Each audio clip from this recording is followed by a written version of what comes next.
Hi everyone, Anthony Fantano here, once again, internet's busiest music nerd, here to do a track review where I'm talking about the latest in rock, pop, electronic, hip-hop, metal music, experimental stuff.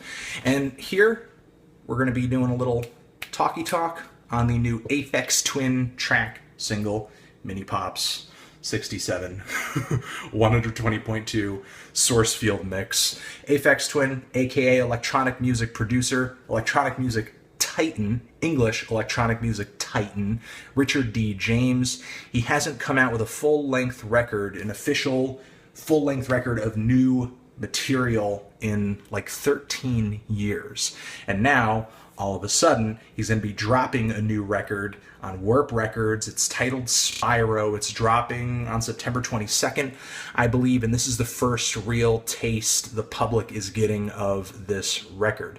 Now, if you like ambient techno, if you like drill and bass, if you like, I don't know, acid techno, definitely check out his earlier stuff, specifically his first two records.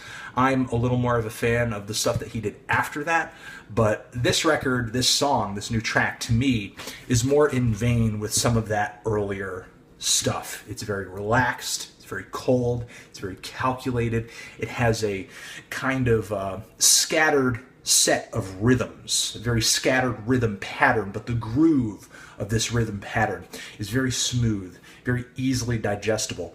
And across this track, Richard does a great job of adding these little variations, these flourishes, dare I say, improvisations in this rhythm. This song is incredibly detailed. He doesn't let one idea or one sound, one rhythm pattern go on for too long without throwing something into it, you know, whether it be just a little groove change here and there, or whether it be just some extra drums or pulling some drums out, throwing another drum pattern in.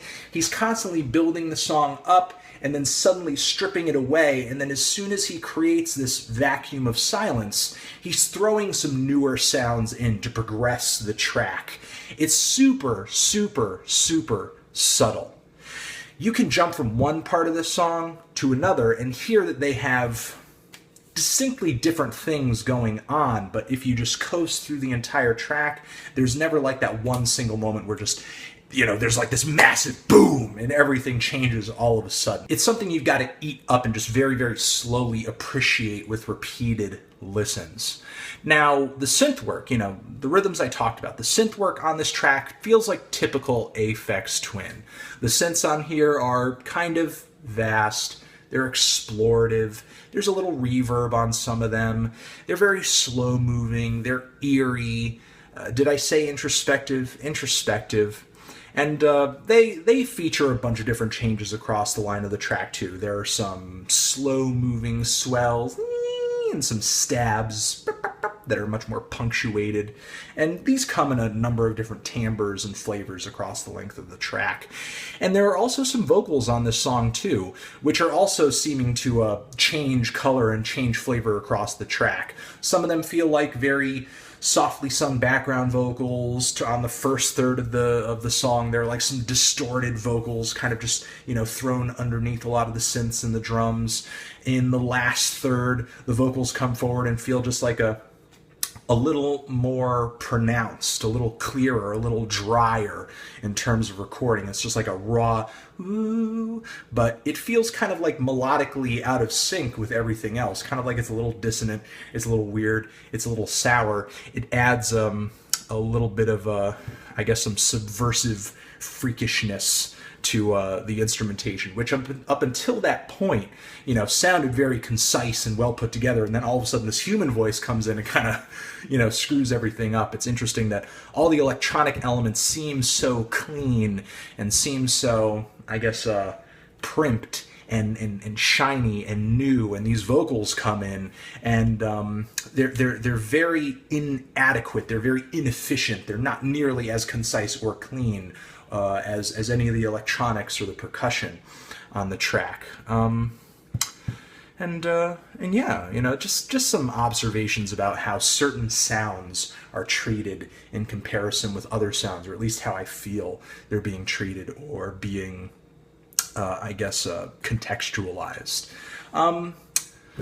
I'm not sure there's really much else I can say about this track. Sonically, stylistically, nothing incredibly groundbreaking for Richard on this song, but certainly a very good return to the sound that many people have come to love from him, many people have come to expect from him, and it's certainly a song that I look forward to hearing in the context of many other tracks on this forthcoming album, SYRO. Again, it's just a very cold, calculated, but also smart and intriguing song. Let me know what you think of it. Do you love this track? Do you hate it? Why? What do you think I should review next? Are you looking forward to this new Aphex Twin album? If you are, how much? On a scale of 1 to 10. Let me know. Let me know.